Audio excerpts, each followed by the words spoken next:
In today's video, I'm going to teach you how to clear the cache in WordPress step by step. Clearing your WordPress cache is a quick and simple task, and by the end of this video, you'll have your cache completely cleared, which can help improve the performance of your website. So let's get started on this easy journey. First, you'll want to open your WordPress dashboard. This is your control center for managing your website, and it's where you'll handle most administrative tasks. Once you're in the dashboard, take a look at the left-hand menu, hover over the option labeled Plugins, and a submenu will appear. From this list, click on Add New.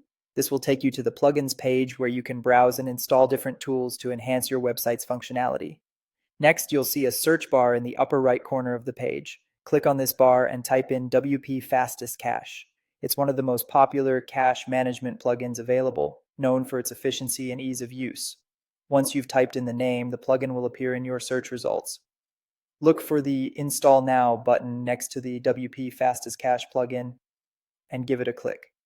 The installation will only take a few moments. As soon as the plugin is installed, you'll see the button change to Activate. Click Activate to turn on the plugin and have it ready for use. After activating the plugin,